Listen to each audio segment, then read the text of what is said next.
Morning students. मैं doctor Prakash Chandra Sharma, assistant professor zoology, SPC government college Ajmer. Planetary winds का हमारा topic चल रहा था।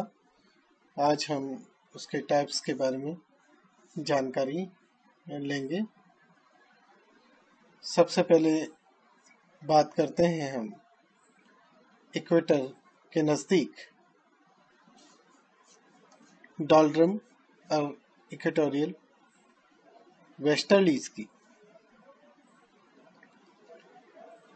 आपने यहाँ जब सेल्स के बारे में पढ़ा, मैंने पिछले टर्न पर आपको बताया, तो वहाँ पर आपने Ferrel cell, Hadley cells and polar cell के बारे में पढ़ा।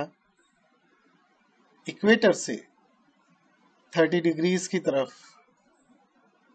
एक थर्मल सेल ऑपरेट होती हैं, नॉर्थ में भी और सदर्न हेमिस्फीयर में भी। लेकिन जो दोनों सेल के बीच में छोटा सा स्पेस होता है 5 डिग्री नॉर्थ से 5 डिग्री साउथ का, जिसे हमने ITCZ यानी कि इंटर ट्रॉपिकल कन्वर्जेंस जोन बोला था, कहा था, जो इक्वेटर पर मौजूद होता है, जहां ये दोनों ट्रेड विंड्स कन्वर्ज करती हैं। इस जोन की बात करें, ये आप देख रहे हैं कि हैडली सेल ऑपरेट हो रही हैं, सरफेस विंड्स कन्वर्ज कर रही हैं इस ट्रॉपिकल रीजन में। सदर्न जो हेडली सेल है और नदर्न हेडली सेल दोनों यहाँ ऑपरेट हो रही हैं, बीच में कन्वर्ज कर रही हैं। तो यहाँ पर आपको एक इक्वेटोरियल लो देखने को मिलेगा, जहाँ से एयर ऊपर की तरफ अपवर्ड लिफ्ट हो रही है और अपर ट्रोपोस्फीयर में पहुंच रही है। यहाँ पे आपको क्यूमुलोनिम्बस टाइप के क्लाउड्स फॉर्मेशन आपको रेगुलर फीचर के रूप में देखने को मिलेगा। इसको हम डोल्ड्रम भी कहते हैं। तो ये जो बेल्ट है, जो कि 5 डिग्री नॉर्थ से 5 डिग्री साउथ के बीच में होती है, इसे हम डोल्ड्रम और डोल्ड्रम का हिंदी अर्थ होता है उदासी। ठीक है, तो ये डोल्ड्रम या फिर हम इसको इक्वेटोरियल यहाँ पर वेस्टर्लीज जो रन करती है विंड, वो इक्वेटोरियल वेस्टर्लीज कहलाती है। इक्वेटर के नजदीक ये आपको देखने को मिलेगा। इसके बारे में हम जानकारी प्राप्त करते हैं। इसे बेल्ट ऑफ काम कहा जाता है। यहाँ पर इंटर ट्रॉपिकल फ्रंट बनता है दोनों तरफ से, साउथ से एज वेल एज नॉर्थ से आने वाली जो ट्रेड विंड्स हैं वो यहाँ पर कन्वर्ज करती हैं और दोनों जहाँ मिल रही हैं वहाँ इंटर ट्रॉपिकल फ्रंट बनता है। और इसके कारण आप देखेंगे क्यूमुलोनिम्बस टाइप के क्लाउड्स आपको यहाँ देखने को मिलेंगे और लगातार उनसे रेनफॉल होता रहता है। तो जो रेन फॉरेस्ट है वो आपको इसी बेल्ट में ज़्यादातर देखने को मिलेंगे। जो ये इंटर ट्रॉपिकल कन्वर्जेंस जोन है, इसकी जो नॉर्थ मार्जिन है वो नॉर्थ NITCZ और सदर्न मार्जिन नॉर्थ मार्जिन जो है वो NITC और जो सदर्न मार्जिन है उसे हम साउथ ITC कहते हैं। और इस जोन में आपको जो खास बात देखने को मिलेगी कि साइक्लोनिक स्टॉर्म्स काफी ज्यादा आते हैं। मॉनसून का जो ओरिजिन है और मॉनसून जिस तरीके से प्ले करता है, उसमें इस बेल्ट का काफी इम्पोर्टेंट रोल हो जाता है। जो विंड्स इस रीजन में कन्वर्ज करती हैं वो है ट्रेड विंड्स। आगे हम बढ़ते हैं। जब आप इस रीजन से आगे बढ़ रहे हैं तो जो दूसरा महत्वपूर्ण रीजन आएगा वो जो कि ऑपरेट हो रहा है इस फेरल सेल और हेडली सेल के बीच में जो रीजन आ रहा है उसको हम कहते हैं हॉर्स लैटिट्यूड। हॉर्स लैटिट्यूड क्या है? जैसे कि आप यहाँ देख रहे हैं कि जो हेडली सेल है जो एक थर्मल सेल है और फेरल सेल जो एक डायनेमिक सेल है,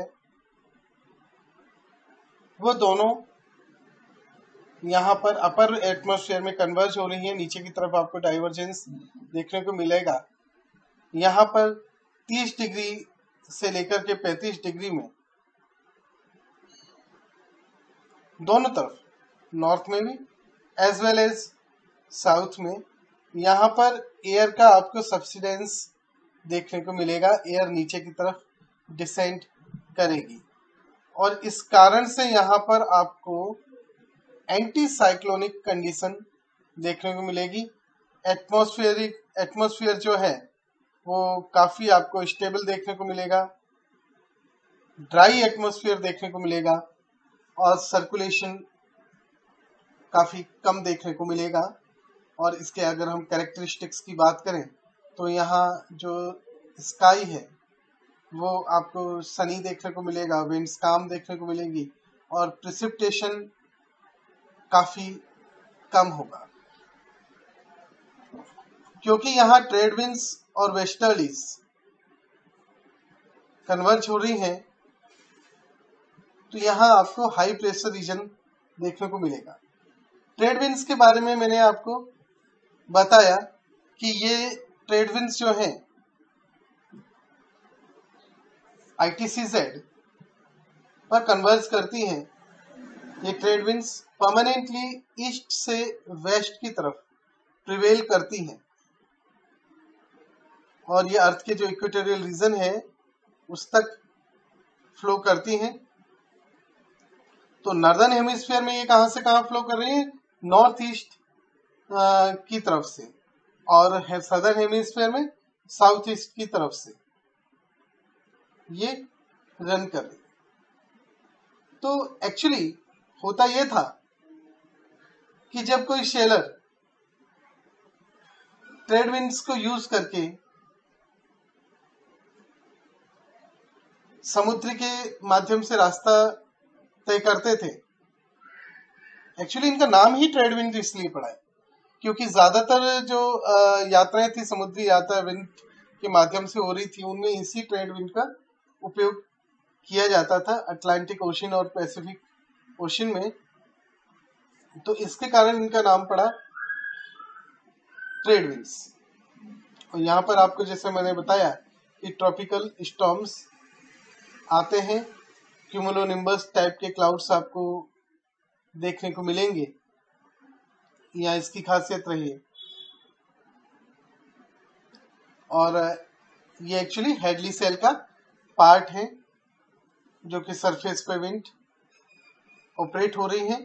लो प्रेशर रीजन जैसा आपको बताया मैंने डोल्ड्रम में देखने को मिलेगा, और जो हाई प्रेशर रीजन है वो सब ट्रॉपिकल रिज के रूप में देखने को मिलेगा, जो कि सब ट्रॉपिकल हाई प्रेशर की बेल्ट है 30 डिग्री नॉर्थ या 30 डिग्री साउथ के आसपास।